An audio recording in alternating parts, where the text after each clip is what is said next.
The National Radio Service has issued a severe podcast warning for speakers in your area. This includes, but does not limit to, the listeners from Facebook, YouTube, and online streaming from a webpage. The Gorelniks are the cause of the weather pattern, and this includes Adam, Justin, Jason, Brian. The National Radio Service custodial members detected an hour of a weekly podcast storm. 4 brothers converged to form an unstable system that can result in massive explosions and colossal eruptions. This is not a test. This is the forecast. Greeting, Earthlings. We have now taken over your radio. If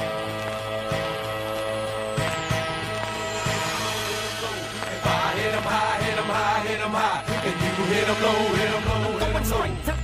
Welcome, this is The Forecast, another episode of 4 Brothers in One Room as we get going on a busy sports day for us because we haven't really gotten into much football. So we're going to have a great show here today, talking football, talking some other things. It's a special day. We'll get to that in just a second. But first off, this, of course, is The Forecast. You can listen to us on Facebook and YouTube. Also, be sure to follow us on Twitter and Instagram at @the_forecast. And for those newcomers, forecast is always spelled F-O-U-R. Once again, alongside Adam, Justin, Jason, I'm Brian. This is The Forecast. And as I said, this is a special show because of one particular reason. We are recording on a Monday. We do a weekly show. But today happens to be a member of this studio's birthday. Not coming up this week, but today on the 27th, the day of recording. So first off, Jason, happy birthday. Thank you very much. And second off, happy birthday. And third off, happy birthday. Wow. And this is becoming repetitive thank you. Because fourth off, we have some people that want to, give you a little birthday wish voicemail. Hey, Jason, it's your brother Justin. Happy birthday. The big 3-0. Well, look at it this way. You're pretty much one step closer to touching your balls to the water when you're on the toilet. You'll know how that feels like. Probably in about 5 years. I started getting that sensation on my 35th. Anyways, I was planning on drinking tonight anyways, so if you want to join me, you're more than welcome. Happy birthday, bud. And that's not it. We got more. To the only man I know who would sleep with Phil Mickelson if he had the opportunity to. Happy birthday, buddy. Hey, Jed. Happy birthday, man. Big 30. That means you've been alive for 10,950 days. And you've been awake for 262,800 hours. That is a lot of time for you to still yet to see one of your big teams outside the Red Sox win a championship.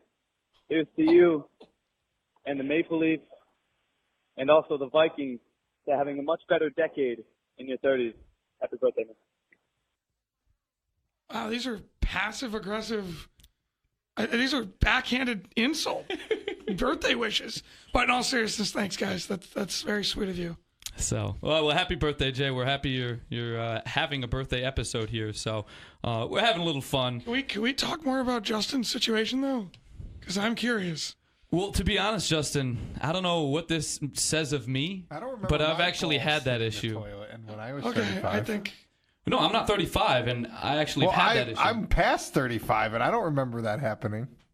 Okay, I'm Maybe it's just the concerned. toilet size or the ball size. I like to keep the water in the toilet filled really high. Like to keep your balls hanging low. You must get a splash sensation a lot. No, it's not. No, it's actually the opposite. If there's less distance for the poo to fall, the smaller the splash. What if the poo is really big? All right, these are your poo This might be lessons for the this day. might be our best leadoff ever. Oh, no question. We're going to actually dip straight into a poll that Jason put up on Facebook. Once again, we are on Facebook, The Forecast. Now, Jay, you posted this, obviously, about Urban Meyer. We talked about it on our last show, but the ruling didn't come out yet. And so we finally got the sentencing, and it was 3 games. Kind of old news for sports fans. This has been out for a while, but we're going to briefly address it. Also, Adam wasn't with us last show, so he's also going to, I guess, give his opinions. But Jay, since you put the poll, where was your vote? Do you think that this is pathetic and really not a good punishment that would fit the crime, or is this sufficient? Well, I actually got to say, all right, my vote was that it was ridiculous, that I couldn't believe that. I thought that, I thought that, this was a black and white case. I genuinely thought that this was going to be either he interfered and got fired, or he didn't interfere and was back on the field. I didn't see a suspension coming. I didn't see middle of the road. And so my first gut, emotional reaction was that's ridiculous. And that's when I posted the poll and I voted no. But I'm going to shock, I think, most of you by saying I think I've changed my mind. And, so if you read the report, the actual in-depth report, and I recommend everybody do so, it's a 21-page report. I'm not sure. Listen, we could talk all day about this. We could talk about the flaws in the reporting, and the board clearly didn't trust Urban Meyer. But I'm gonna be honest. From what the report concluded, I'm not entirely sure what there was to suspend him. I think they suspended him more out of frustration. I think that they maybe don't believe him, but they've got no hard evidence against him, and I think they more suspended him because they were frustrated. I'm not sure. The report specifically says that the athletic director knew about it before Urban Meyer did. So we were complaining, right? My argument was he didn't notify the chain of command and take any action. What this report says was that the two people he would have to notify, which was the athletic director and the Title IX/NCAA officer, who's in charge with compliance, who I forget her name, they were both aware before Urban Meyer, according to this report. If that's the case, what more could he have done? No, this is part of what we talked about last week is we knew that he supposedly reported it to the AD, and I said that's part of the reason. But that's not what he did. So what did he do again to the report? So the report says the AD notified him. So that's so you didn't read the report. The report literally says. I didn't read the report. Is his name Gary Smith or it's not Gary Smith? I can't. Gene Smith. Gene Smith. Gene Smith called Urban Meyer and said, "We have a problem." Okay, they sat down in the office. They talked about it. They called in this assistant coach, and they said, "If this is true," and Urban Meyer, according to the report, said, "If this is true, if you hit her, you're fired." And the athletic director said, "If any charges are filed, you're fired." So, from Urban Meyer's perspective, his boss, his superior, already knows about it. Now, we can talk about how he should have been fired, but I'm not sure he should have been. I mean, morally he was wrong, but what more could he have done? But that's my point. That's the same point we're making. So it was the backwards way to get to it, but either way, the AD knew about it, and Urban Meyer knew that the AD knew about it. Right, so I changed my mind. But that was the whole argument that I made last week, was that because the AD knows about it, because Urban Meyer supposedly told the AD that Urban Meyer shouldn't be the one taking the blame. Now, Justin, obviously you were with us last week. Did you change your mind? Does any of this kind of change your position on it? Well, I mean, I'll say this, and I don't think I've lost interest in a news story faster than I've lost interest in this, because I think that I just don't know who to believe and what report to believe. But I'll say two things. Number one, the 3-game suspension, it's simply because if they didn't do anything, the 3-game suspension is the best way to get people to forget about it and to move on. If you don't do anything, there's outrage that he didn't get any punishment. And if you say, oh, well, he hasn't been able to participate in team activities before the season, yes, that's a big deal, but it's still not the same as suspending him for an actual game. I think the suspension came so that people would say, you know what, they gave him something, now let's just move on and be done with it. Personally, I don't care anymore. I think that he probably should have gotten more. If I were him, I'd be embarrassed and I probably would have stepped down. I would have released myself. Because, I feel like nobody is embarrassed anymore. I'm gonna have to jump in and probably call you bluff. If you're making as much money as Urban Meyer, you would never dismiss yourself. No, because Urban Meyer would have a job in the NFL. He'll have a job. He'd have a job in the NFL in a heartbeat. Do you think Urban Meyer wants that? Because if he can have a job in the NFL in a heartbeat, why wouldn't he go? It wouldn't surprise me if he took a job in the NFL next year, to be honest with you, and left Ohio State after this year. But to my other point about the whole thing is fine. Let's give him the benefit of the doubt. Let's just say he took it to the proper authorities, okay? And everybody he went through the right channels.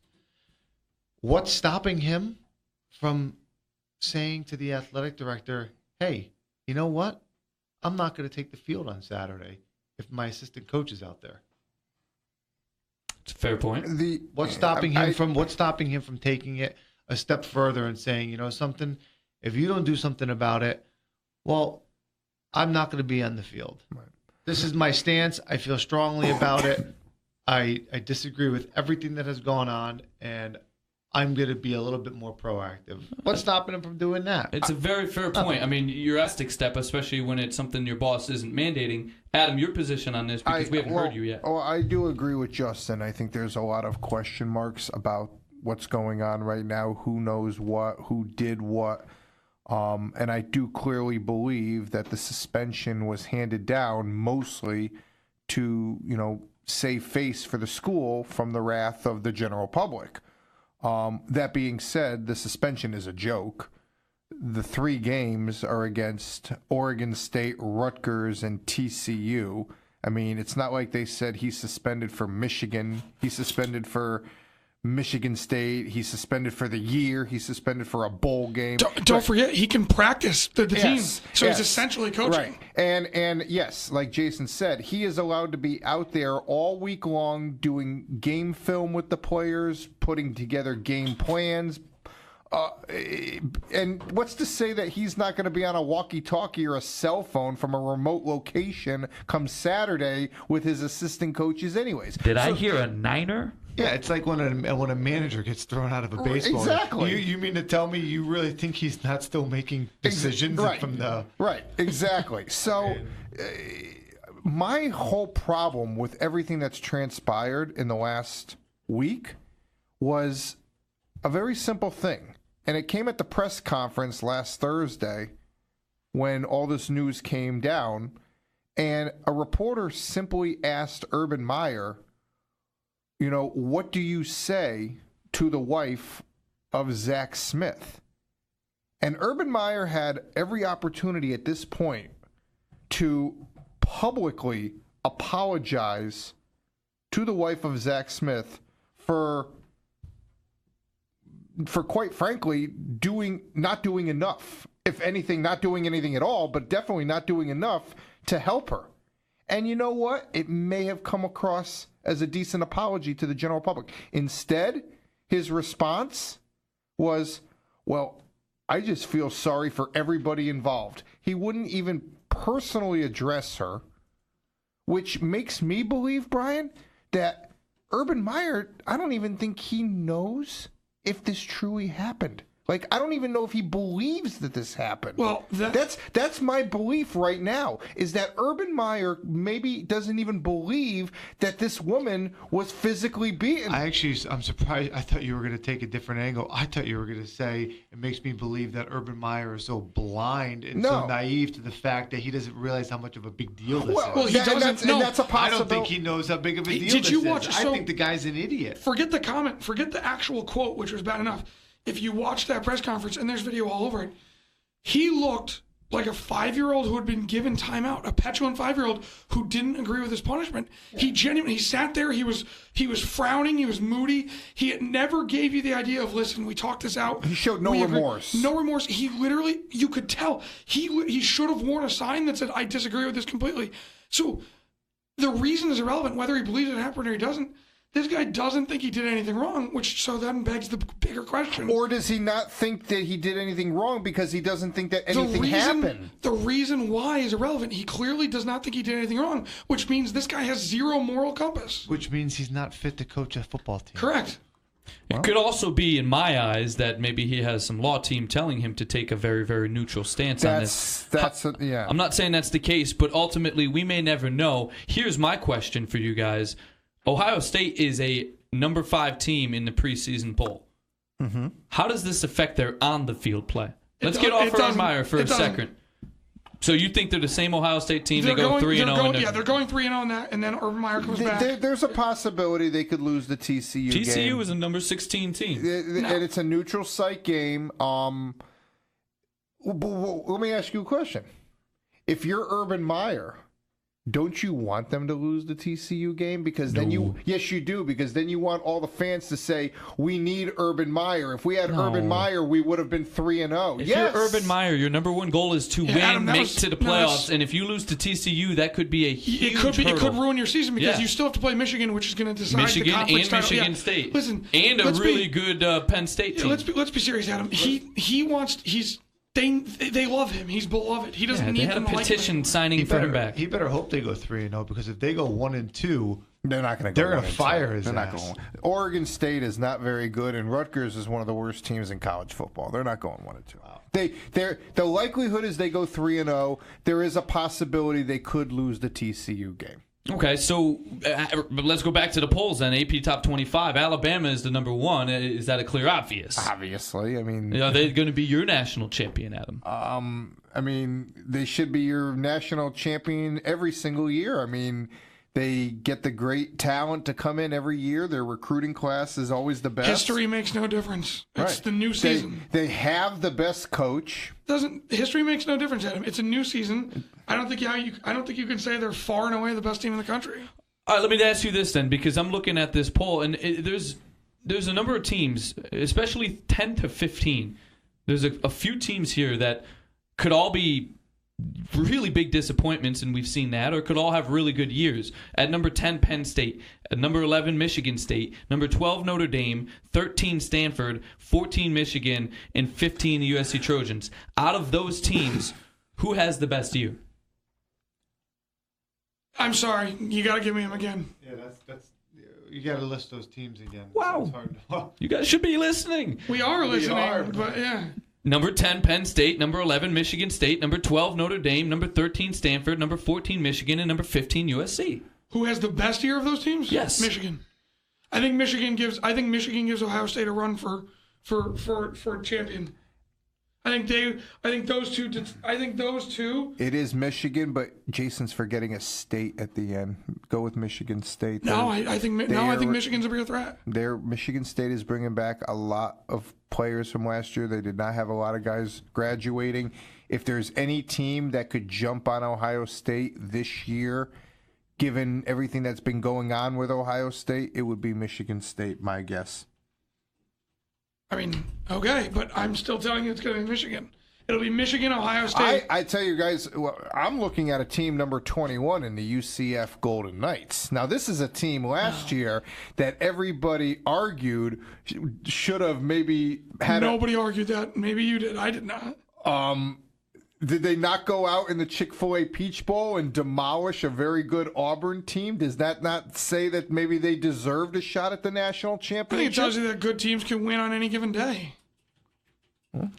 I don't. Well, you brought up and I'm glad, and now I'm glad that the pollsters this year are starting UCF in the top 25. They're giving the American Athletic Conference a little bit of support and a little bit of love, something they didn't do last year.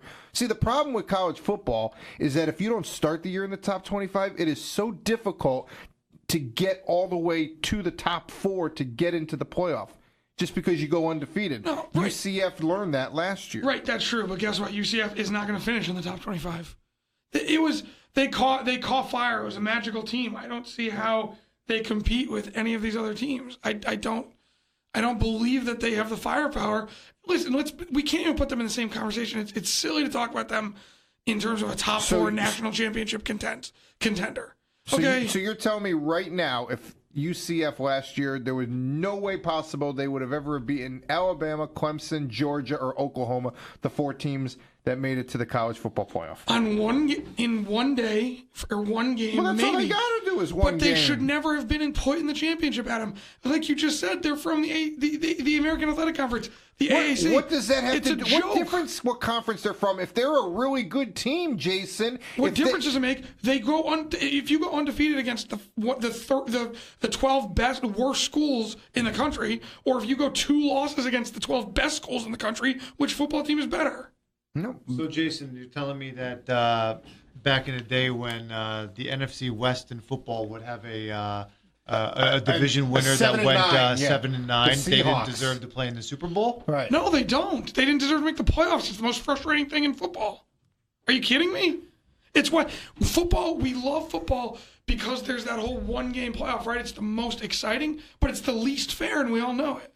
We all know there should be a series. You can't do a series in football. Yeah, Of course you can't, which is why there's not. I'm not arguing there should be, but which of the 4 major sports titles, or if you want to do college, which sports title is most legit and which one's most random? Football is the most random. You can get right, a but then every other sport is a 7-game series. Correct, and that's when you get the real true champion, in my opinion. Fine. Tell me the last NFL team to win the Super Bowl that wasn't the true champion. New York Giants, twice actually. Next question. How long ago was that? 2009 and 2011 and 2009, right? One Super Bowl winner out of every 7 Super Bowls maybe had a fluke game and got to the Super Bowl and won. Do you think the Eagles were the best team in football? I was going to say, I would argue that last year's Super Bowl, Nick Foles beat the great Tom Brady. I would argue that. Yeah, but you know what? You're only as good as your last game. That was Tom Brady's last game. Maybe he's not the great Tom Brady anymore. Please, no. Oh, whoa. Yeah, this is ridiculous. Let me ask you a question. When Peyton Manning, how quickly do quarterbacks fall in the NFL? The answer should be quick. Yeah, but Tom Brady has defied more than what Peyton Manning has done. Oh, that's not my question. How quickly do quarterbacks fade or drop in the NFL? Very quickly. Quick, but it doesn't happen in one game. It happens in a season. But he had an MVP season. Brian, but what if he comes out this season and stinks it up? No, that may be true, but I don't think he fell off in the Super Bowl game.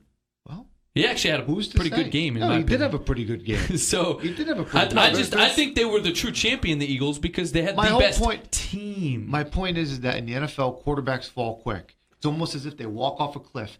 Peyton Manning is the perfect example of what happens when you get old and you get to that year and you're done. No, listen, I don't know how we got on Peyton Manning. It's going to happen to Tom Brady. There's no doubt that Tom Brady has defied Father Time, for sure. I mean, you look at Peyton Manning, you look at Brett Favre, you look at some of the great quarterbacks, and to Justin's point, they go from having stellar seasons to falling off the map. I get it.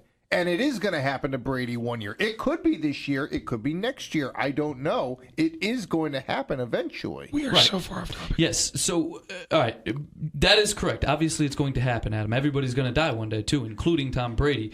But let's just turn back to college football real quick, because a guy who has been on top and kind of fell off, but seems like he's resurging, is a guy named Lane Kiffin, and I'm curious where you stand on FAU this year. Because, come on, 11-3 last year, they were making some noise. I'll start off by saying this.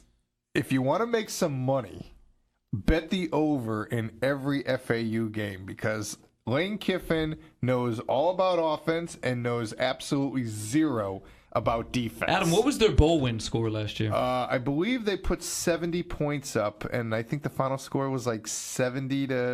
Am I right, Brian? You got it? No, they were too high on 70. 60? It was 50-3. 50-3. Okay. That sounds like pretty good defense, too, to me. Well, the team they were playing wasn't very good, Brian. But... it was the Boca Raton Bowl. It was the Boca Raton Bowl.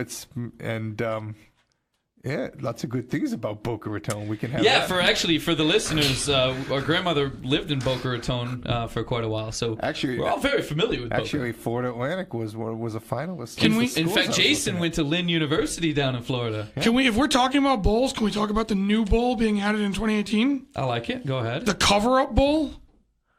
So can we officially call it that? So, I mean, if I'm not mistaken, Ohio State plays at Penn State on September 29th. I mean, can we please call? I mean, this is official, right? He has a point. I mean, he does have a point. Maybe we'll put up side by side statues of Paterno and Urban Meyer. I'm sure somewhere rolling in his grave is Joe Paterno, wondering why Urban Meyer isn't getting the same hatred. You know what else is official? And he's currently rolling in a lot of dough. His name is Odell Beckham Jr. He just signed a major contract. And I'm curious whether you guys are supportive of him being the highest paid wide receiver or not. Because it's definitely sunny in his corner. It doesn't really matter, and I'll tell you why. Because the next big name to go into free agency is going to make more than Odell Beckham. Yep. The next name after that guy who goes into free agency is going to make more money than that guy. Yep. It's not. It's never ending. It's become not about your absolute talent on the field. It becomes the player holding out because he wants to be the top paid player.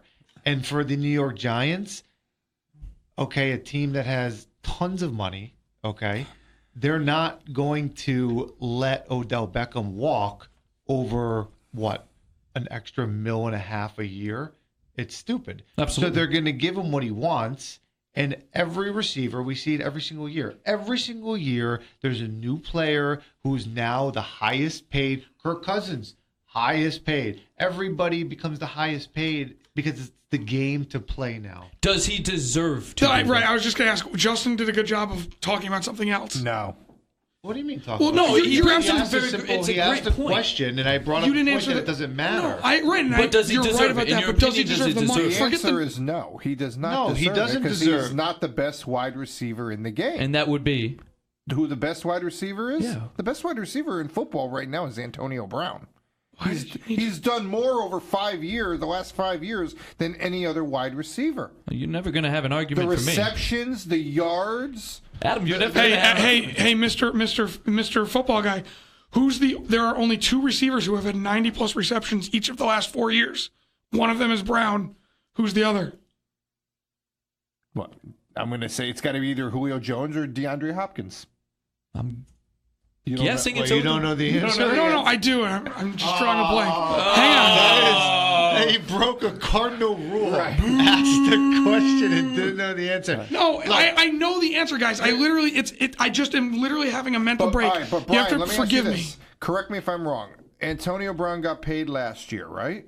I believe so, yeah. It was, Okay. Yeah, last year. Didn't Julio Jones get paid recently, too? Yeah, it was either... He restructured, I believe, last year, 2 years ago. So the next guy up has got to be DeAndre Hopkins. I don't know if it's this year, next year. Yeah, whatever. but you know what? Here's the difference. And I'll tell you why. Pittsburgh doesn't have to pay Antonio Brown the most money because Antonio Brown knows... He's a classy guy.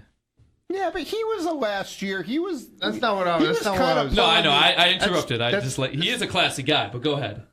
I don't know the guy, so I can't attest to that. You don't know Antonio Brown? We all do. You don't? All I can say is, if you're comparing Antonio Brown to Odell Beckham Jr., the Pittsburgh Steelers feel better about their position than the New York Giants do. If Pittsburgh doesn't give Antonio Brown the most money in the league, Antonio Brown doesn't walk. Guys, if the Giants don't pay Odell Beckham, Odell walks because you know what? It's a win-win for him. He can go somewhere else and get the highest money, and he can probably go to a better team than the New York Giants. That's true. Now, first of all, I'm going to answer my own question because I'm sorry about my mental block. And this was my point. The answer is Golden Tate. Wow. Golden Tate has had 90-plus receptions each of the last 4 years. The only other player is Antonio Brown. This leads me to my other point, which is why I don't think Odell deserves $65 million. I don't deserve any wide receiver. I think any GM who pays top dollar for wide receivers is not doing his team any favors. Wide receiver is, by statistic, in terms of actual effect of wins on a season, the least productive, least efficient place to put money on a football team. How many times does Tom Brady win championships with no names, with 3 no names at wide receiver? I don't know if no names. He's had some good wide receivers. He had Randy Moss at one time. Okay. Not that he won with him. No. Edelman, Welker. You consider Edelman before the Edelman Brady and put Edelman on any other team. You think Edelman is a top 20 receiver? You can't say that because he wasn't on another team. What about Chris Hogan? How many Danny Amendola? How many plug-and-play guys can Tom Brady? We'll find out about Danny Amendola because he's on a new situation. Justin already made the point. But this year, there's already going to be a new guy, right? Next year, there's going to be a new guy. Some of these guys come out of nowhere. Adam Thielen, all right, and I love Adam Thielen, and Adam Thielen will be great this year, was a walk-on to the team. He was an undrafted player, signed to the practice squad, who was so impressive that he made a 53-man roster. And now we talk about him as easily a top 20 wide receiver, a top 10 wide receiver possible. Actually, if you watch the mock ESPN draft, I think he was in the top. Yeah. He was in the top 12. Again, he was ahead of Stephon Diggs. Jason, some of these guys come out of nowhere, and it doesn't mean that they're not a top something wide receiver. It just means that a lot of people slept on them. I believe. You got to remember, Antonio Brown was a 6th-round pick. Tom Brady was a 7th-round pick. I mean, that's not my point. My point is receivers are good, productive receivers are a dime a dozen. There are elite guys. There are elite guys, but to spend money at that position versus upgrading other positions where there's not nearly as much depth. No, but that argument's tough because he does make Saquon Barkley better, and Saquon Barkley makes him better. So he does make other aspects of the team. Guys, is it fair to say that the reason Odell Beckham got paid today is because of one play on a Sunday night football game against the Dallas Cowboys? Because let me be honest with you, other than that, and it was a great play, I'm not going to take it away from him. But other than that, what has the guy really countless catches? done? No, countless catches. I dislike Odell Beckham Jr. He lost to a kicking net, but Adam, he's made countless ridiculous catches. There has been a lot of plays where he has taken a short slant route, ran it for a touchdown. He is one of the most explosive players in the NFL. He's a big guy. He can catch over your head. He can catch around you. He's got great hands. He's got great speed. He's got great vertical. He's a great player. Has he done anything to deserve to be the highest paid receiver? No, I think we all agree on that. It's the time. I think we all agree on It's the timing, Adam. His contract came up at the right point. So, I was just going to say he whines a hell of a lot. He does whine a hell of a lot. He's definitely not a locker room guy. And my biggest thing why he didn't deserve the money, it happened momentarily after he signed the contract. There was a video up on Instagram. He's dancing with his shirt off, and he's screaming, money, money, money, money. I mean, come on. And that surprises you? No, it doesn't surprise me, but it makes me shake my head, man. If you're going to get paid like a man, act like one. If you're going to get paid like you think you should make, act like you think you should make that money. You don't see anybody else doing that kind of nonsense, including a guy like Tom Brady, who's been paid a lot over his years. Quickly, I want to briefly bring this up. Between him and his trainer, which was a constant conversation last year, Guerrero is, I guess, allowed on the planes now and allowed back on the sideline when he was originally last year kicked off of all of this privilege. And then he was Brady was on his weekly phone call with WEEI in Massachusetts, and they asked him about that and said, well, what's the relationship? And it was a very obvious question for somebody in their position to ask. And Brady kind of freaked out in the sense that he said, yeah, I'm not going to talk about it. Have a good day. Bye. Click.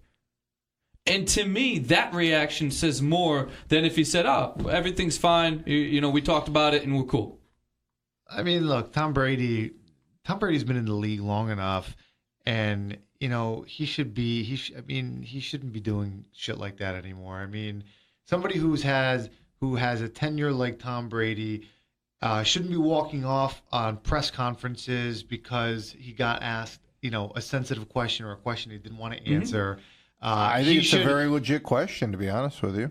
No, not only is it a legit question, but you know what? Even if it's an illegitimate question or a question that is just asked to get under his skin, a guy who's been in the league 19 seasons now, I'm sorry, but you should be able to just sit there, answer the question, and then be And done with it. WEEI does a lot for Tom Brady too. they do. They make countless donations to his charities.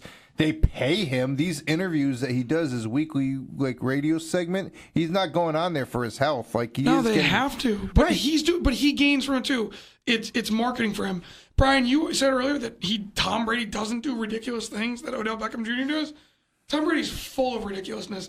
And It's in a different manner. That's this what I was getting Guerrero at. thing is fully ridiculous. First of all, It and is. for the listeners, Guerrero has never been backed up by one single licensed practicing doctor in the country. Right. And if his best recommendation is, I don't need to wear sunscreen because I drink water, you're an absolute idiot. So that's ridiculous. First of all, this guy, I wouldn't, if I were, I think Belichick should dump his body in a river, first of all. I wouldn't let him near the team. We're getting And dark does that here. make Tom Brady an idiot It too does- for yeah, actually of course. buying Why? into this? But people are spending money. maybe. That's the thing. He's building a brand. People are spending money on this. Why would no? But see, now you bring up a very valid point. Why wouldn't you? Your quarterback is happy and comfortable with this guy and believes in everything that he says. So you just said Bill Belichick. You'd want him to dump this guy. Why wouldn't you? Because they don't have a good relationship. But why? But he makes your quarterback happy, and he makes your quarterback a believer. And if you're Bill Belichick and you need wins, you want a happy, believing quarterback. I have the answer to that, and it's because of the fact that what Jason and Justin were kind of making the point at, because while he may work for Tom Brady, he may be poisoning the minds of other players that can't benefit from these kind of bizarre methods. Okay, but Tom Brady is your most important player. That's fine, Adam. I understand. Listen, let me ask you guys this.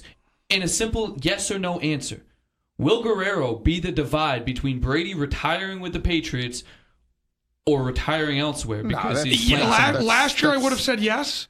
Now that he's back allowed, there's clearly been a mending of the bridge. So yeah, no. The answer is no. That's a stupid question, bro. Tom Brady's not going to retire. I don't know how that's a stupid question. It is. It's not a stupid question. We're literally arguing the fact that there's Guerrero and should we keep Brady happy. It's a very valid question. So answer it, yes or no. You just said, would he retire as a Patriot versus anywhere else? He'll just retire completely before. Yeah. He's not going anywhere else. Fine, but that doesn't make my question stupid. Just rephrase your answer. That's all. I think it's more likely that Tom Brady and Guerrero are sleeping together than Tom Brady would retire with another team. And actually, Brian, real quick. Really? I'm not sure I agree with these real takes. quick, Brian, I got to do this to you. I'm sorry, because I got to give it to Antonio Brown a little bit. You say antics about Odell Beckham. Yeah. Well, how about when Antonio Brown filmed Mike Tomlin talking shit about the Patriots and then put it on Facebook? Very valid point. Very valid point. It's kind of similar. No, that's you've got. That is correct. I got nothing to say. But you know who does have something to say? And we did miss him last week because of the fact that my rendition was not quite the same. This is Wisdom with Stink. Back in my day, there used to be a restaurant known as Bugaboo Creek where the animals would talk to you. My friends, the Lizard King and the Bearded Dragon, we would go there and talk to the animals. I miss that restaurant. My favorite thing about Bugaboo Creek was the talking animals. No. Everything stops. What wisdom were we supposed to take from that?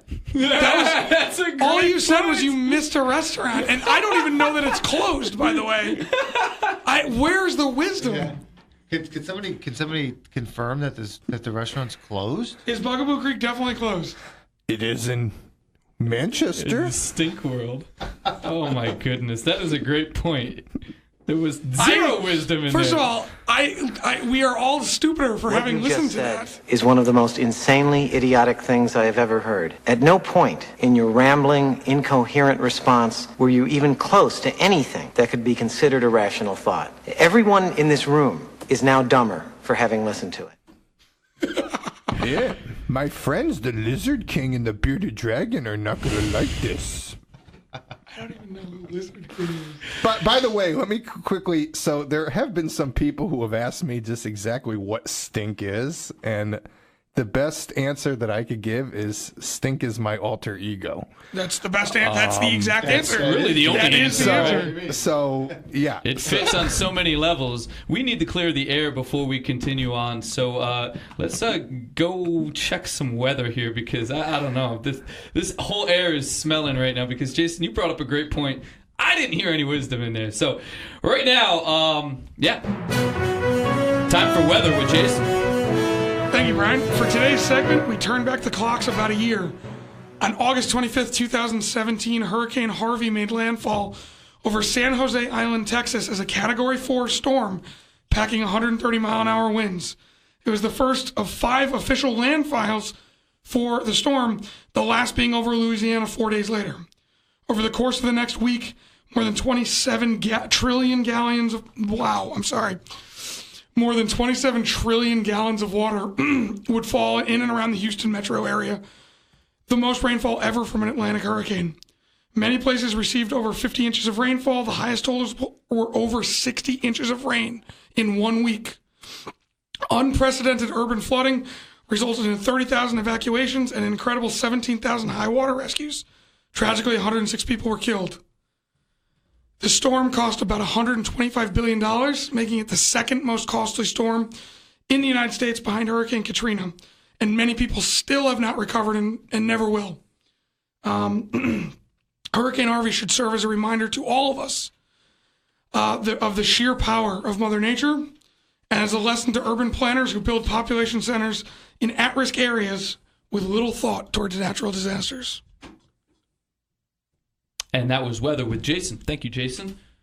Now we turn to the NFL because, again, we haven't talked much NFL. It's time for some fantasy discussion. So now let's get into this. I think we should start real quick first because this is the most obvious question. I want to know who everybody's top pick of the draft is. Now, we're going to talk in terms of a PPR league. So I want to know, we'll go around the room. Justin, we'll start with you.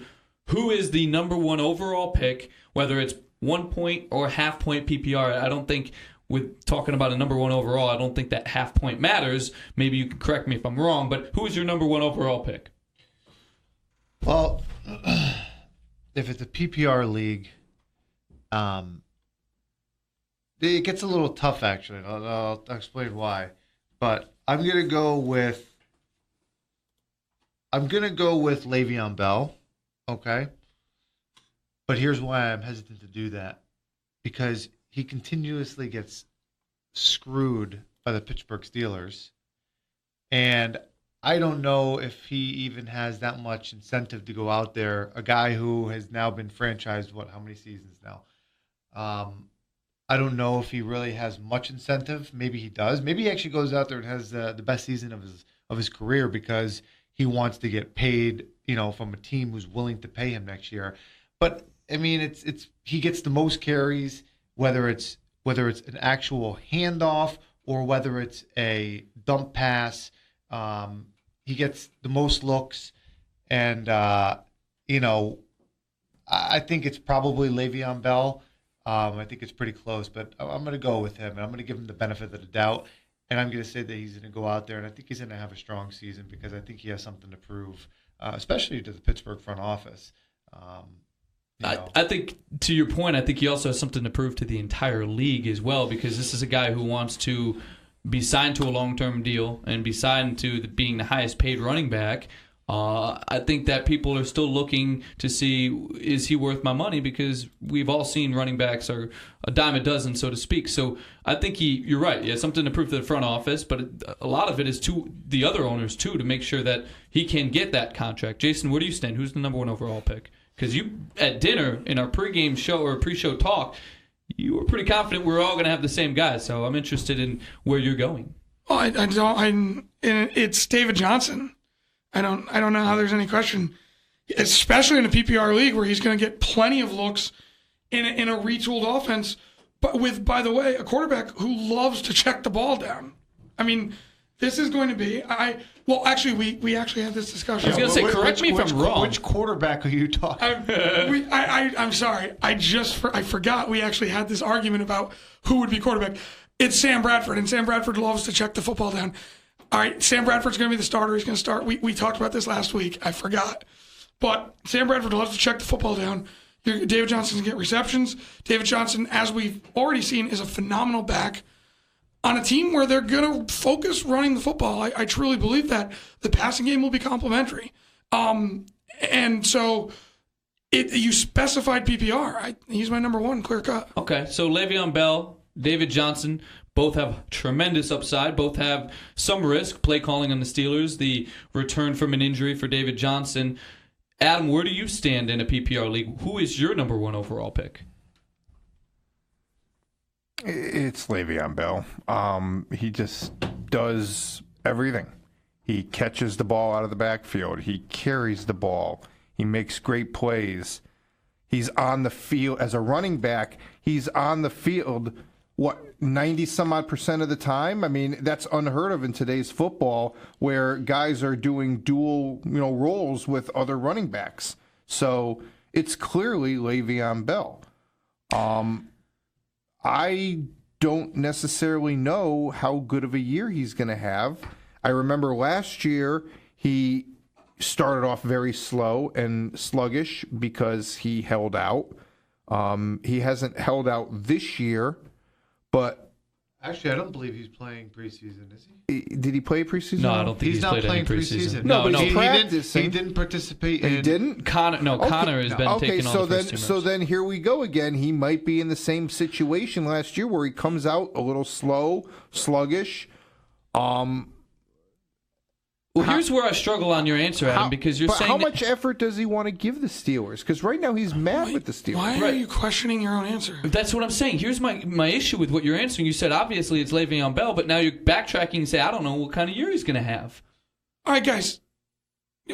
No, because of the fact that I'm questioning that it could happen. I'm not saying it will happen. So would he be your first overall pick? Yes. So you're nervous in the first overall position? Let's look at the numbers. I would be nervous before we get to the him. numbers, I'll give you my first overall pick. I'm curious. I'm sorry. I would be nervous drafting him number one overall. That's yes. a fair point. But I would also be more nervous drafting David Johnson number one overall coming off of a serious injury. Which is why I think all of you are wrong, because I would take the surest bet of them all, and I would go with Todd Gurley. Because of the fact that the Rams are a tremendous defensive team, and I think they're going to be up on opponents a lot. He does what Bell and David Johnson both do in terms of a two-way back. He can run it, he can catch it, and I think he's going to be on the field a lot late in games, racking up extra yardage. He is the safest bet. Except that offense has too many weapons. No. He's going to get robbed of touchdowns. There are not that many good wide receivers on that team. That team is the most stacked. Jared Goff makes them look good. Who's the number one wide receiver? It doesn't matter. Robert Woods? Brandon Cooks. Brandon Cooks? Brian. Brandon Cooks had Tom Brady throwing him the last year, and he wasn't tremendous. He wasn't amazing. Didn't have enough time to develop the chemistry. He was starting to look really good. And you're saying that Goff is going to instantly have chemistry? Listen, I'm not going to argue Todd Gurley. Todd Gurley would be my second choice to David Johnson. You guys are wrong about Le'Veon Bell, and I'm trying to give you the numbers on it. Who do you think had the most yards in the league last year? No, we said Le'Veon Bell didn't have a great season last year. Who do you mean he didn't have a great season? He had almost 1,300 rushing yards. How is that not a great season? Yeah, no, he had a tremendous. I'm asking you, he had a tremendous season. But who had the most yards? Not Le'Veon Bell. It was Kareem Hunt. No, okay, outlier maybe. Todd Gurley was second. But who had the most attempts? Le'Veon Bell by a lot. Yeah, but go to receiving yards too, Jay. In attempts, who cares about their percentage?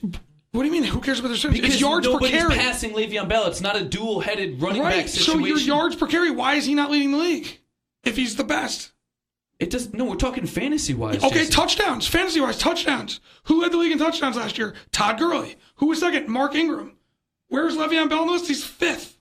It's pretty good. Jordan Howard.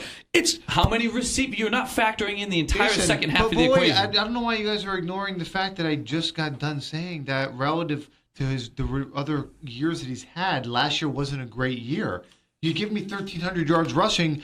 Big shit. To Le'Veon Bell, 1,300 yards rushing is not a great season. That's true, too. So what are you talking about? I just got done saying this. Brian, to your point, he had 85 receptions for 655 yards and 2 TDs. And I got news for you. If you're getting the most carries, the most attempts in the league, it's going to be harder to bring your average yards per attempt up. But he was missing the total yards by attempt. My point is, listen, and Brian's yardage isn't as important, but my point is he had a really good year last year. He had an exceptional year last year. Not according to Le'Veon Bell standards. He had a great year compared to the average or better than average running back. But to Le'Veon Bell, it wasn't a great year. 1,300 yards in AP's prime, he would get 1,300 yards by week 9. I think my problem, and Brian, He would. You're laughing. Am I wrong? He would. But am I wrong? No, he would. Adam, I'm here. I want to hear what you have to say. He would. I think my problem, Brian, and you and I have talked about this extensively, is my fear that the Steelers could completely collapse this year. And I agree with Adam on that. I absolutely agree with Adam. And here's my thoughts on it. This is an older veteran team, especially on offense, especially at the quarterback position. This is a team going into the season with a brand new offensive coordinator. But this offensive coordinator, just to let you know, has been the quarterback's coach for Ben Roethlisberger. But he's around the team. It's nobody new. This is also a team that was flying high last year and then all of a sudden just slammed into a brick wall and fell.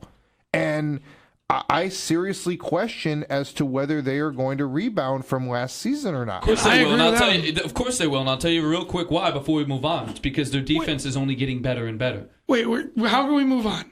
I wanted to bring in David Johnson's numbers. Oh, bring in David Johnson's numbers. Okay, so you want David Johnson's 2016 numbers, okay, which are better than Gurley's across the board. More yards, better yards per attempt, 4 more touchdowns, double the touchdowns, 16 TDs. His reception numbers, by the way, far more receptions, more yards, and 4 times the number of TDs. And that was 2 years ago. I don't understand. The higher ceiling on David Johnson. I don't know why you think Le'Veon Bell's magically going to jump over that next leap. Because it's not like Le'Veon Bell hasn't had years like that. Le'Veon Bell hasn't played a full season since last year was his first full season in 4 years. First of all, to be honest, I think that there's a good 5 or 6 running backs who can compete for the running title this year. And if Saquon Barkley ended the year number 1 in fantasy points and winning the rushing title, I wouldn't be surprised. So I think that you can take a dart and you can throw it against the wall. And the top 5 running backs, any one of them. I will say this, guys: Saquon Barkley is going to be the number 1 pick in a lot of drafts because there's such thing as keepers, and a guy like Le'Veon Bell is going to be kept. So your number 1 overall pick in a lot of drafts, I know a bunch of the drafts that I'm particularly participating in, is going to be Saquon Barkley. First of all, Saquon Barkley is not winning the rushing title.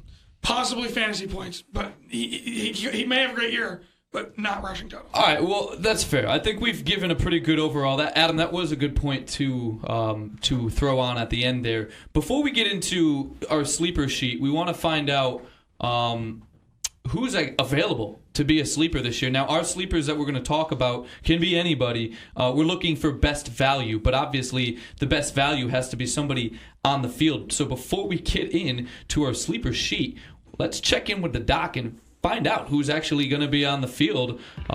This is the Merck Report. So there's really not much to really talk about other than, the one pretty big injury, and that is the injury to Marquise Lee. And actually, it comes at a good time because I've been wanting to kind of shit on the new NFL helmet rule, and I don't really know, kind of what side to take. Jacksonville came out and kind of immediately blamed the new helmet rule on the reason why Marquise Lee was injured. I actually didn't watch the replay of the hit. I heard it was pretty gruesome, but according to Jacksonville, they're saying that in light of the new helmet rule, players are now having to kind of deviate from what they would term a normal tackle and, try to tackle them in a different way. So, we know that they went low on this tackle. His knee was completely, destroyed. And I don't know. I might have to, I kind of see their argument. I think that the new helmet rule is an outrageous rule. I think you really are you're putting the defense in such a tough spot. It's already such an offensive league. Every penalty in the league, it's all a defensive penalty. Everything from pass interference to now any kind of unnecessary roughness, roughing the passer. Everything is on the defense, and it almost makes it impossible for teams who live and die by a defense to play the game anymore. So I don't know. I'm kind of leaning more towards agreeing with Jacksonville, but nevertheless, he's clearly going to be gone for the season. Who knows? Maybe that's a calling for Des Bryant. Maybe that gives him an opportunity now. Could be opens up a spot on a team. Could be a sleeper right there. So here's how this is going to work. We're going to go through every position. All four of us are going to give our best sleeper for that position. Unfortunately, due to the power of pen and paper, I'm going to write all these down, and we're going to revisit them and see who had the best sleepers per each position. So, Adam, because you're the oldest and your name starts with A, and that's how I wrote it down, we're going to start with you, and we're just going to start at the quarterback position and run down. We don't need to get into two for running back and a few for wide receiver. We'll just do one per position and go down. So, Adam, out of all the quarterbacks, who's going to be the best value? Again, our sleepers are best value. To our point in the pregame or pre-show talk, it could be Aaron Rodgers if you have a good reason as to why Aaron Rodgers is going to be picked later in the draft. So, best value, who is your sleeper, Adam? Go ahead. Well, he's not so much a sleeper because you got a small glimpse of him last year, but I think a lot of people are going to forget about him because he got injured last year and you didn't hear from him again. But I'm going to go with Deshaun Watson. I mean, everybody, when they think of quarterbacks, they think of Brady, they think of Breeze, they think of Rodgers. Then you get to that next tier of quarterbacks for fantasy. You think about Cam Newton, Matt Ryan, Matthew Stafford, guys like that. But Deshaun Watson, I mean, he was putting up some incredible numbers last year. He made some amazing plays. I remember that one game, I think it was against Seattle, where I want to say he threw for like almost 400 yards and had like 4 or 5 touchdowns in that game. So he can run with the ball as well. He can make plays with his legs. So a lot of guys are going to, take those quarterbacks that I named, first, second, third, fourth, fifth. I think you can get a guy like Deshaun Watson in the mid to later rounds, and he's going to do well for your team. Justin, where do you go? I'm going to stick with where I was last week. I'm going to say Josh Rosen because I think that at the very latest, by mid-season, at the very latest, I think he'll be starting in Arizona. And, in fantasy, frankly, the end of the season or, the middle towards the later 2/3 is where it really counts anyways. But Josh Rosen would probably be my quote-unquote sleeper. Jay, where are you? Well, I would have said Phillip Rivers to start the year, but the loss of Hunter Henry really hurts. I mean, I truly believe that. So I'm going to go to a guy who is probably, again, not a sleeper. I don't think there's really quarterback sleepers, but best value. Best value. Let's go bounce back Matt Ryan. He's right now he's being taken. He's like around 100 ADP. He's being taken, something like the 12th or 13th quarterback off the board. I think he's the big guy with the biggest upside for a bounce back year this year. He's got enough weapons, enough tools on that team. And I think last year was a fluke. Yeah, it's a good point. I'm actually going to go in a similar direction as you in terms of a guy who's having a bounce back year, and his name is Derek Carr. The Oakland Raiders have retooled heavily on offense. This is a guy who was a top 3 quarterback 2 years ago, I believe. And I think he is going to have an absolutely phenomenal year. Don't forget, Jordy Nelson on that team is kind of a dark horse. A lot of people are sleeping on him because he's no longer catching for Aaron Rodgers and saying that he's slow. All things I've heard out of a Raiders camp is that he is looking extremely fast, extremely quick. They still have Amari Cooper.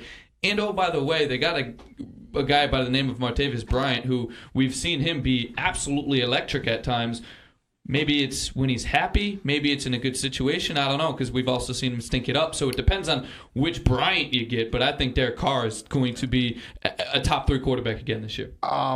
There's 2 names out there right now that I'll tell you, you got to wonder when they will be drafted and what you could get out of them this year. And that's Carson Wentz and that's Andrew Luck. Oh, I'm going to tell you right now, both guys were drafted in my league relatively quickly. Let me ask you this. Who do you take first, Carson Wentz or Andrew Luck? Knowing that Luck is currently going to start, and Carson Wentz, we don't know because he's still yet to even be cleared for contact, let alone take contact. I'm not taking either one of them. No. That's not my question. That's not my question. No, Who do you take I understand first? what his question is, and it's a very tough one to answer. Carson Wentz.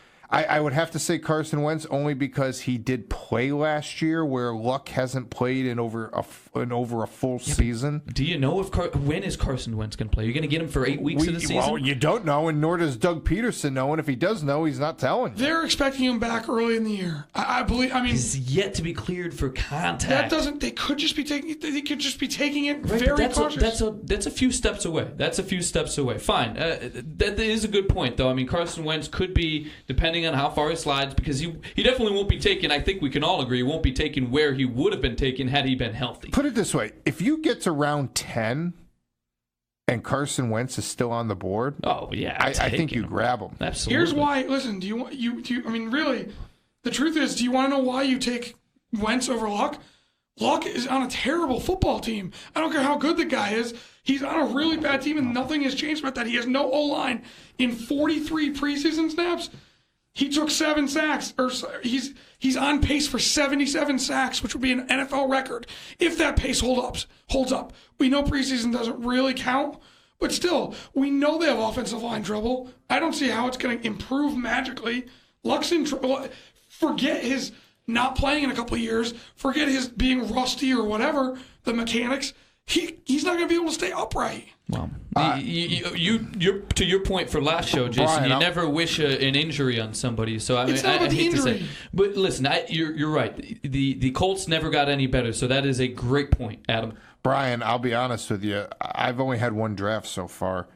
That's more than me. I had the opportunity to take Andrew Luck. What round? It was I want to say, like the 8th or 9th round. Okay. 7th or 8th. It was 7th, 8th, 9th, something right there. Sure.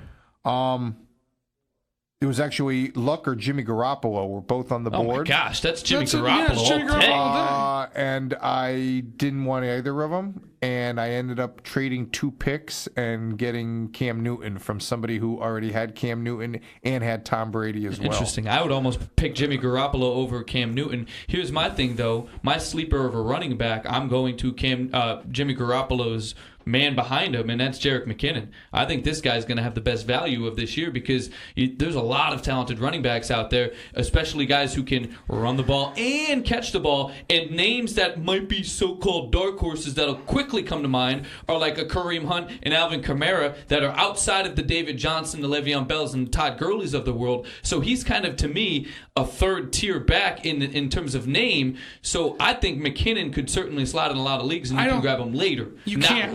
but later. I don't think he counts. I don't think he's even in the realm of conversation of sleepers.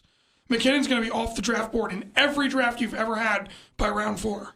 Right, I think that's good value for that guy. I think McKinnon brings the same value as an Alvin Kamara or Kareem Hunt, but I think McKinnon will have a better or even year, but be drafted later. I don't see how some guy going in the top 4 rounds is a sleeper. I just don't. No, but it's all about value, Jason. If we're talking, how many running backs can you find real true value out of a starting running back? I'm going in a starting direction. You could maybe find the guy who's going to be a new starter or take the reins over the ball throughout the year, or a rookie guy like a Saquon Barkley. But to me, Barkley's going before McKinnon. And you know what? McKinnon very well might have a much better year. So in terms of starters, Jason, where my mind's at, McKinnon is probably the best starter you can get for the lowest spot. I think that he's kept or drafted in the top 2 rounds in most leagues, in all leagues in the top 4. We can't speak in terms of keepers. So disagree with me. Who is your sleeper for a running back? My running back sleeper is James White, and it's solely based on the injury problems in New England right now. Sonny Michel is going to miss missed time, and he's just, I mean, he wasn't slated to be the back. Rex Burkhead, is the darling that everyone's talking about right now, he's planning on playing this year with an injury to his knee, an existing injury, a slight tear in his knee. Okay, that to me screams big concern. If he goes down, James White's the guy in a team where Edelman's missing 4 games. They're going to be, it's the Patriots. They're not run heavy. But I'm telling you right now, James White has incredible value. Most leagues, he's not getting drafted until the 11th or 12th round. The thing that scares me about James White is the fact that there's Burkhead, there's Sonny Michel, there's Jeremy Hill, there's Mike Gillislee, there's Brandon Bolden. Any one of those guys can be the big guy. It's going to be White, though. And he's slated to be number 2, which means he's number 1 if Burkhead goes down. And again, you don't bet on injuries, but I don't know how effective Burkhead. I know we like Burkhead, but again, he's starting the year with an injury. He says he's fine. Let's see how that actually plays out. Okay, well, Justin, who are you going with in terms of your running back sleeper? Well, if we're looking at it more so, like you said, from a value standpoint, right? Right. I'm going to go with my boy, and I'm going to go with Dalvin Cook. And the reason being is this. I don't call him necessarily a sleeper. He is in the top 10 projected, right? And we know that before he went down with an ACL injury last year, he was the leading rusher at the time through week 4. The reason why I'm saying this now, though, from a value standpoint, is this. The Minnesota Vikings did just fine last year, okay? Just fine from a running standpoint after Dalvin Cook went down, okay, between Latavius Murray and Jerick McKinnon. They did just fine. They didn't do great, but they did make it to the conference championship game. So at this point, the upside of now having a healthy Dalvin Cook could be that X factor for the Vikings. To go from a season where you had a pretty good running game and a 1-2 punch, and you didn't even have arguably one of the best players on the field out there for the majority of the season. So that value, getting him back now at the running back position, I think really, really is a huge thing for them.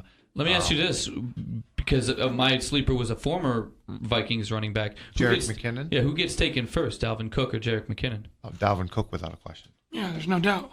Okay.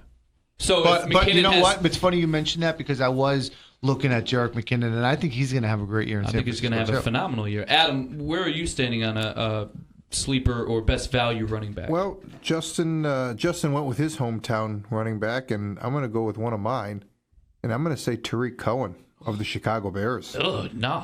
What? Absolutely. He will have a better year and better fantasy numbers than Jordan Howard when this season's over.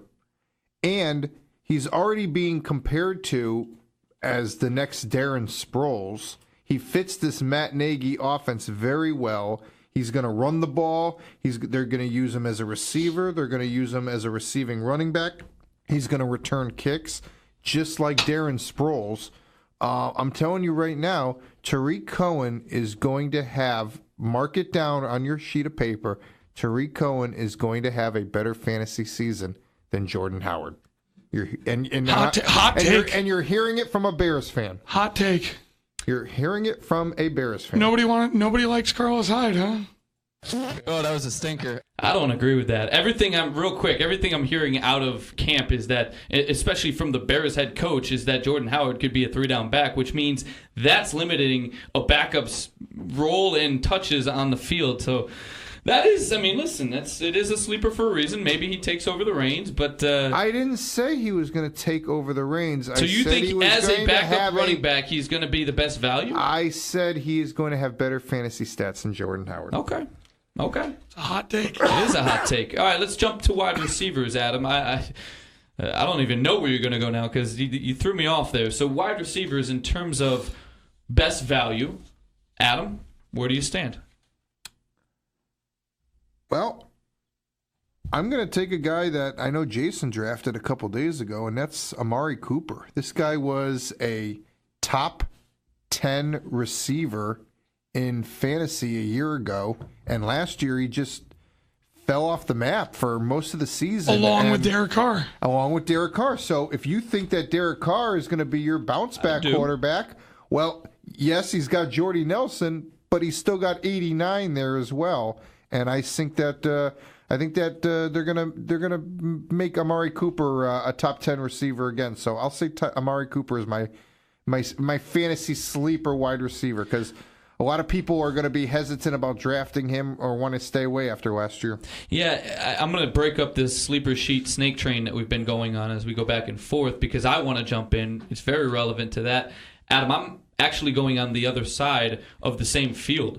I think that you're going to get better value from a guy like Jordy Nelson than you will from Amari Cooper. Obviously, Amari's still number one, but people, to me, are going to be afraid, shying away from taking Jordy Nelson because of that injury that he's coming off of, not having Aaron Rodgers, that chemistry that they had. Some people kind of think that, you know what, that's what made Jordy Nelson so successful, was that chemistry he had with Aaron Rodgers, and can he ever repeat that? I don't know. I think Jordy Nelson's going to have a resurgent year. He has a lot to prove to himself, a lot to prove to the NFL, and again, in terms of value, I think you're going to be able to take Jordy Nelson a lot lower, and we've seen where the number 2 wideout for Derek Carr is actually equal or better at times than the number 1, Amari Cooper, and that was Michael Crabtree. And I don't think Michael Crabtree, talent-wise, is much better than Nelson. So I think the value is better with Nelson. I like both of your picks, and I'm just going to give you some numbers to back them up, including Crabtree, who's now in Baltimore, and other offseason losses.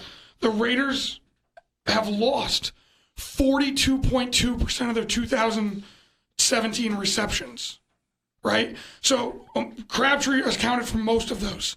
But the guys they've lost had 42.2% of their entire Raiders team receptions last year.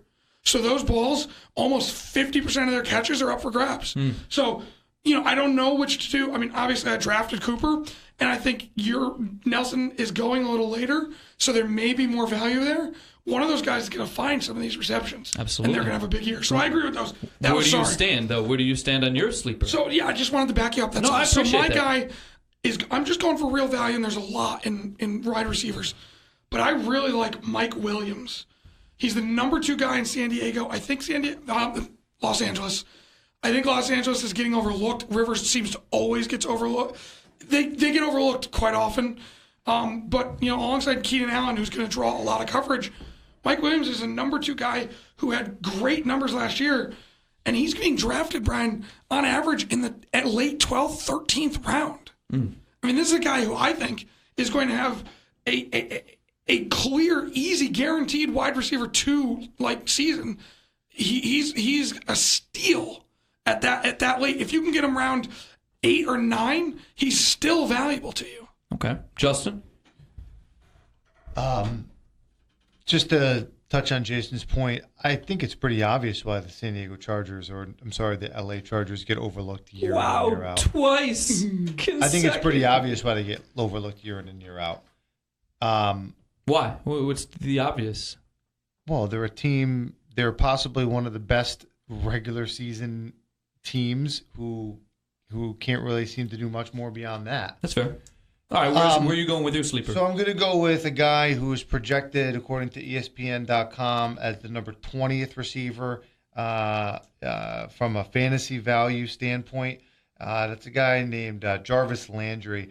So we're talking about a guy who spent the last 4 years in Miami, was targeted the 6th most, in the league, 563 targets, caught the 3rd most passes in 400, and that's with any one of those quarterbacks that he played with in those 4 years. None of them are going to be as good or effective as Baker Mayfield.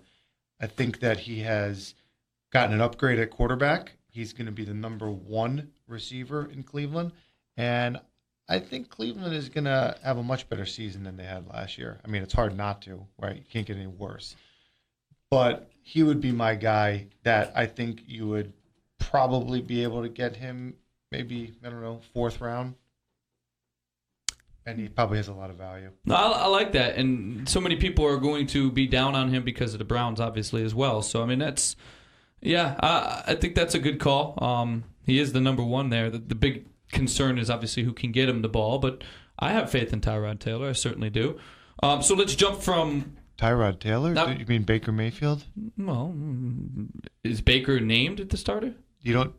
Tyrod's starting. Tyrod's starting. Definitely starting. We'll see how long it goes. Well, I have faith in Tyrod, and I'm skeptical about Baker. Let's go to inside, more towards tighter to the line. Tight ends. Let's get into a sleeper for tight ends. Adam's looking at me funky, so Adam, go ahead. Adam, I said we're going every position. Best value, man. Best value. All right, well, he's not ready. I'm going to give you the Jason, sleeper. jump in. And it's a guy I drafted, George Kittle. I love him. Draft him if you can. Kittle and Bits. He's what? Kittle and Bits. What is that? That's a good fantasy name if you have George Kittle. Instead of Kibble and Bits, Kittle and Bits. Okay, well, anyways, listen. George Kittle already has an amazing repertoire with Jimmy G. In the final 3 games of 2017, Kittle had 14 targets, 11 catches, 194 yards, a touchdown. He was double digits fantasy points in 2 of his final 3 games last year with Garoppolo under center. He's currently ranked, I believe, outside of the top 10 and possibly outside of the top 15 tight ends, which they're tight ends, let's be serious. But I'm telling you right now, go after this guy. He's going to have a very big year. Adam, you ready? Yeah, I am. Okay. Anytime now. Justin, go ahead. Well, I'm gonna go with the injury to Marquise Lee. I'm gonna go with Austin Seferian-Jenkins because he's a solid tight end to begin with. He's probably somebody who I still has yet to break out, and it's probably partly due to the teams he's played for. He's a big target. Blake Bortles doesn't really have to do much to get the ball to a guy like that, and I think his number of looks has just gone up significantly with the injury. I like that one. All right, I got a good one here for you. Okay. If it's the last round of your draft Vernon Davis, and I'm going to tell you why. Because there's 3 guarantees in life: you're going to pay your taxes, you're going to die, and Jordan Reed will go out with a concussion for multiple games this year. And Alex Smith loves throwing to the tight end. He did it with Travis Kelce. So grab Vernon Davis in the 15th, 16th round of your draft because, like I said, he will have plenty of playing time, and Alex Smith will find him. So there you go, Vernon Davis. Based on that, who's the backup tight end in New England? Because you could probably use the same logic there. What, with Gronkowski going out? Gronkowski will miss easy 5 games this season. You know that. Yeah, no, you're right. The same logic could be applied to that. But I'm just telling you right now, every year Jordan Reed always goes out with a concussion, an injury, something. I've drafted him before. He's screwed me many a times. Well, again, what I'm reading is he says he's ready to be back, but I'm with you. His history doesn't show that. And he's one flick to the head with a finger to suffering another concussion. Well, listen, I'm going to go in a different direction. Just want to drop an interesting name. Virgil Green is an interesting name. He's not my pick because, I think there's so many talented players and people around Phillip Rivers, including Melvin Gordon, that can, kind of fill the void. But he is, at the moment, the starting tight end. Maybe Antonio Gates if they go out and dig him up again. But my guy is Jimmy Graham. And again, best value we're talking about, I think Jimmy Graham is going to be a top 3 tight end this year. And right now, everything I've seen is he's probably the 5th or 6th tight end being taken off the board, paired with Aaron Rodgers, who is very good at throwing to a tight end and making tight ends extremely successful. I think Jimmy Graham is all fired up to make an impact on a team looking to try to win a Super Bowl. So that's my value pick right there. Strongly disagree with your pick there. Explain. What tight end? Which tight end in Green Bay has been dominant and hugely successful? Remind me. Pretty much most of the tight ends that have been there. Remind me. Name one. The guy went out with a concussion. I can't remember his name, but his career ended with the concussion. He was extremely good, Jason. He was a top 5 tight end every single year. Adam, I'm sure you guys. Oh, go ahead. Adam's our stats king. No, this is the AFC North. NFC North. You guys, you can't remember this guy. And I don't need to remember it. I'm telling you, there hasn't been a top fantasy tight end on Green Bay in Aaron Rodgers' time. I'd like somebody to prove me wrong. I'm not going to prove you wrong because actually I agree with Brian. You're thinking of Jermichael Finley. And he was never fantasy relevant. Come on, never fantasy relevant. Never fantasy relevant. No, dude, Jermichael Finley was a top 5. Are you kidding? Draft. Jermichael Finley. I drafted him a lot of times. No, Jermichael Finley was a great great pick. Thank you. I agree. Also, Jermichael Finley was a great pick, and just because they've never had maybe aside from Jamarcus Finley, just because they haven't had other tight ends doesn't mean that Jimmy Graham's not going to fit in well with Jimmy Graham's career is done. He hasn't done any. He was a magical Okay, all right. So that's fine. Listen, tight ends, wide receivers, running backs, quarterbacks. There's a lot to be taken out there. There's a lot of people who could be sleepers that we've never even thought of. But I think we have a pretty good list. And what we're going to do is go back, count up all the points, and find out their ADP for the season after all the drafts have been made, and kind of determine from that who the best value is. But let's go back to a segment we do every show. It is the top 4. Adam, it's your turn to lead us off. What is our top 4 topic today? Well, Brian, since we've been talking about fantasy football, we've been talking about sleepers. Our top 4 today is going to be the top 4 best draft picks you've ever made in a fantasy football draft based off of value. And I will lead us off. I want to say the year was 2004. It was the 16th round. I shared a team with Jason, and we needed a tight end still. There was a guy by the name of Antonio Gates. He was a rookie that year. Nobody have ever heard of this guy. Played for a team known as the San Diego Chargers back then. So I said, Jason, I'm reading some decent things about this Gates guy. They use him as a wide receiver every night. Let's draft him. Okay. Who doesn't want to have a San Diego Charger on their team?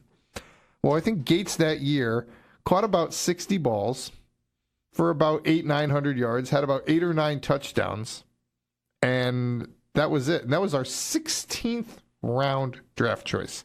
So my best draft choice ever in fantasy football would have to be Antonio Gates. Okay. That's a tough one for me. I'm still kind of processing this. Do you have one? I mean, this is... I just can't recall the round that I took the guys. This is a tough one. The only thing I can think of is 2 years ago maybe, in one of my, Adam's in this league. It's one of the leagues that we play in where the purse is actually considerable. The buy-in is a lot, but the purse I think is, I think I won like $3,000. Anyways, I took Tom Brady, and he actually won me my fantasy league. This league twice in a row, 2 years in a row. I took him, and he won it for me basically single-handed. Yeah, but I remember there was a game. I don't remember who they were playing, but it was a game to get into the playoffs. And Tom Brady, it was that deep ball to Chris Hogan late in the game, because I remember I called Adam and I said, I can't believe I just saw that. It got me into the playoffs. I ended up winning that year. I don't remember what round I took Brady in, but I'm pretty sure I took him probably in, the second round maybe? I do remember this year. So this was the year that Brady was suspended for 4 games. Yeah, he was suspended. Everybody said, oh, I can't believe you're taking him. Right. And I said, well, you know what? I don't give a shit what he does. I don't give a shit about the first 4 games. It doesn't matter what happens after that. I want to say you took him in the 4th round maybe? Yeah. So, I mean, the question's tough. In terms of value, though, that's a heck of a steal. But that's a great answer, though, because you took a guy who was suspended for 4 games in the 4th round, and you won your league with it. So that's a great answer right there. I will go. So, listen, I don't know what round I took him in, but it was somewhere in the 13th to 14th. Or 13th out of a 14-round draft, it's something in that range. But my first year, 2 years ago, in a league that we're in, the Meats League, I took Derek Carr, and he helped lead me to a championship as well. So I think quarterbacks are definitely an area where you can win on, especially if they have a great year, because quarterbacks ultimately probably will or should get the most points out of anybody on your team. Jason? I genuinely don't have an answer because, from year to year, I truly forget who I drafted last year. I could not tell you to save my life who was on my fantasy team 2 years ago. Nothing stands out. I've never really made a spectacular pick, or if I have, it's gone out of memory. I don't have an answer. It's a pretty subjective and speculative question. I don't know. I apologize. I really don't have anything. All right, so let's go from a little unclarity to something that's very clear. It is time for the final weather report of the week. We're going to give the highs and lows of the week. We'll start with the lows. We'll end on the highs. Jason, do you have a low? Yeah, my low is the passing of Senator John McCain, 81 years old. He served in the military for 23 years, I believe. 28 years, I'm sorry, including being a prisoner of war in Vietnam for 5 of those years, in which he was tortured and left with lifelong injuries. When he returned home, he joined the United States Congress, first as a representative and then later as a senator, where he served in the Senate until the day he died on Saturday. And this man served with honor, with integrity, and with principle. He stood by what he believed in. He served the people of Arizona and the people of this country to the best of his ability. And he's a true American hero. And when President Trump refuses to honor this man due to petty differences, petty political differences, which need to be overlooked when you lose a great American hero, it just goes to prove that Donald Trump is nothing but a shit stain on John McCain's boots. He's a coward and a loser. Adam? Well, I'll throw a couple of quick lows out there. Simona Halep, by the way, the number 1 ranked tennis player on the female side, lost today in the U.S. Open. Today being Monday the 27th. Yes, today being Monday the 27th. That's pretty bad. Also, Ricky Fowler announcing today that he is still injured. He won't be able to play in this week's Dell Technologies, the former Deutsche Bank in Boston. That's a pretty low as well.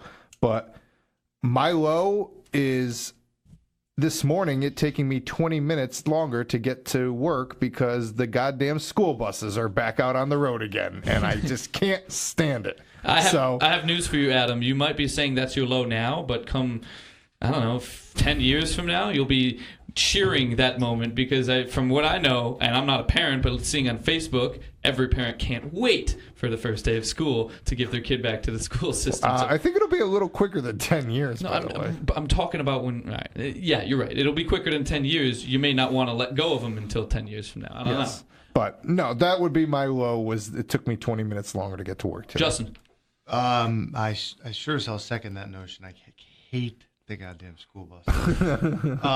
My low is Sir Nick Faldo. What the hell is up with him?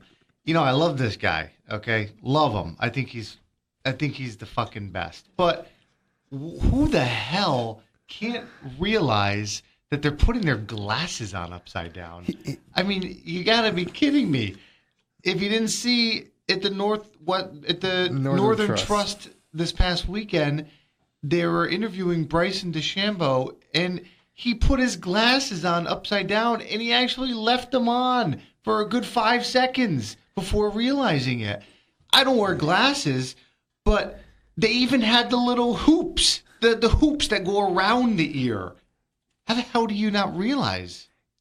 I thought I saw him do it live. What's the matter with this guy? I thought he was doing it to mock Bryson DeChambeau because he was mocking him the whole interview about Bryson's, analytics. You can tell by his face that what's wrong with this guy? I think he was doing it to mock him. What is that? I'm pretty sure he was doing it to mock him. My low is pretty bad. For those of you who didn't hear, there was a Madden tournament in Florida, and a kid lost. I guess went home, grabbed the firearm, came back, and opened fired on a lot of these players. It was something that was happening live on Xbox. People were streaming this. This was a tournament where they were doing the live videos, I believe, on Facebook and whatnot. And just a terrible situation. Read 2 dead. I saw another article that said now 3 dead, 11 injured. It's just sickening. As a whole, as a world, come on, people. We could do better. Really, this is just sickening. It really is. It's come to the point where it needs to stop, and long before this point. But, come on. A video game, be able to handle a loss, my friend. And you're not my friend in any way. So let's turn to highs. Let's go back around the room. We'll go left to right. Justin, what's your high? Let's end on a good note here.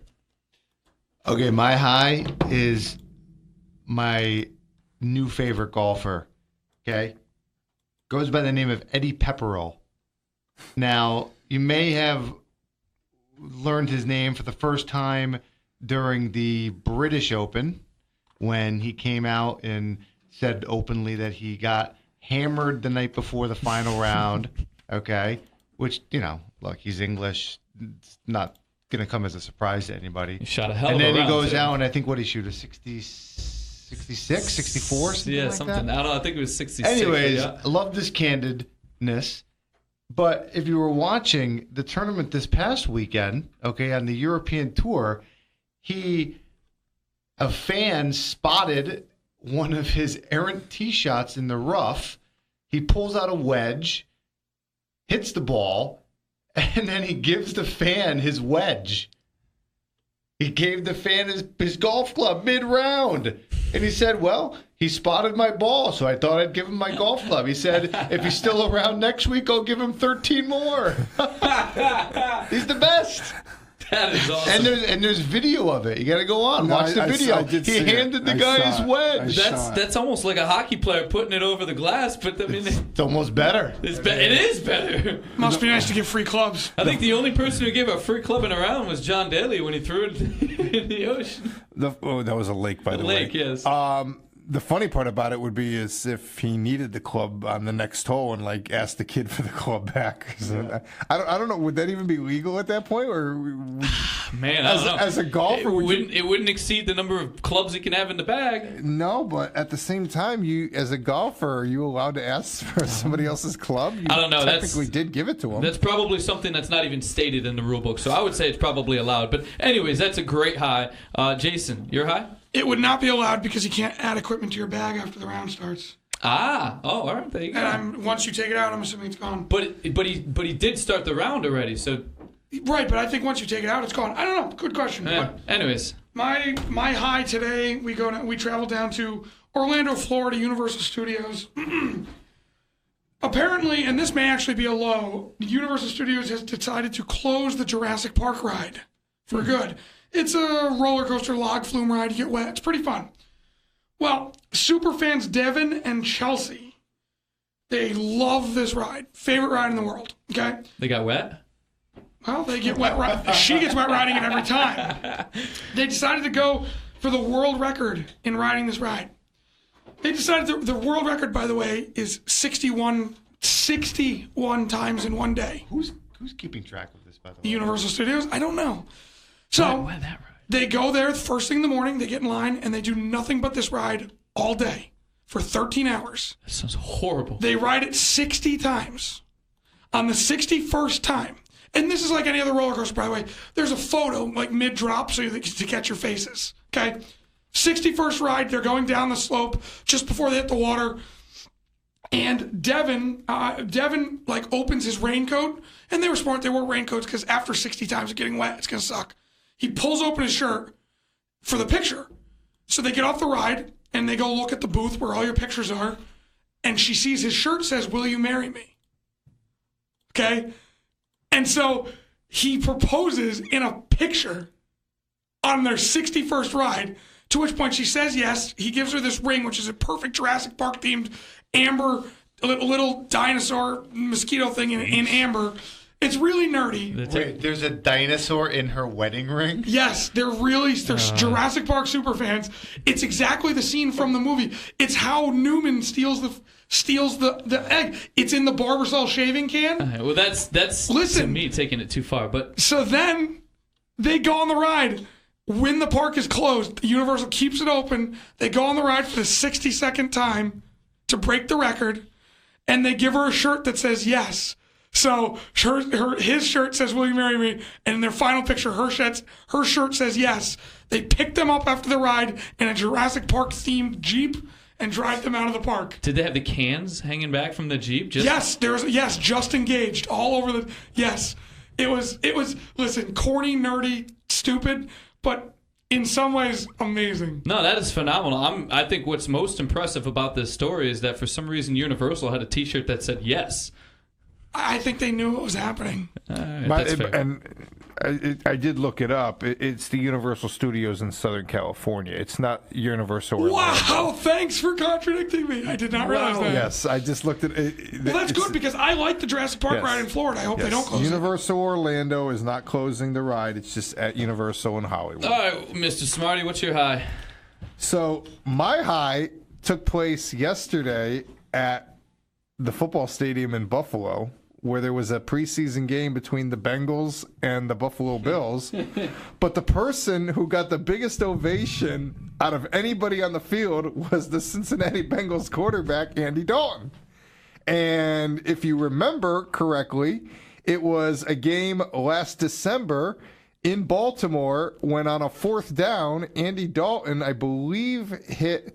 Was it Tyler Boyd? I want to say. I don't remember exactly who the receiver was, but it went down as probably one of the most famous touchdowns in Buffalo Bills history because that's the touchdown that eliminated the Ravens and put the Buffalo Bills in the playoffs for the first time since 1999. So the Buffalo Bill fans, who of course made countless donations to Andy Dalton's charity in the off season, and bought him chicken wings. Thank you, Jason. They wanted to pay one more round of thanks to him. So when he took the field for the Bengals in yesterday's preseason game, they gave him a standing ovation. So that is my high moment, is Andy Dalton given a standing ovation at what used to be known as Ralph Wilson Stadium in Buffalo. I think it's called New Era Field now. Yeah, it is. And you know what the lowest part of that high is? Is the fact that Andy Dalton soaked it in for some reason. The fact that another team's fans are cheering you on for being so bad that you lost a game and couldn't get into the playoffs. Whoa. When was the last time you got a standing ovation from his home That's crowd? what I mean. That's how that is so low that he would actually feel the need to accept that because, to your point, he never gets them. My high stays in the sports realm. Manu Ginobili has announced his retirement. 16 years on one team is impressive enough, but this guy was phenomenal. He played in a lot of games, made a lot of meaningful shots, a career field goal percentage of .447, which I think is very, very strong, .369 beyond the arc. Ultimately, this guy was an absolute sensation, and he was really underrated on a team that was really good, playing 16 years for the Spurs. I think he was the cog for a lot of those championships that the Spurs won, even though Duncan, Parker, those guys got most of the credit. This guy was phenomenal. So, Manu, congratulations. Enjoy your retirement. And with that, that was the forecast, folks. We want to thank you for tuning in. Hope you enjoyed the show. Obviously, we are on Facebook and YouTube. Listen to us. And be sure to follow us on Instagram and Twitter at @the_forecast. For Adam, Justin, Jason, and Brian. And Adam's alter ego Stink. Hope everybody's day is sunny. Enjoy.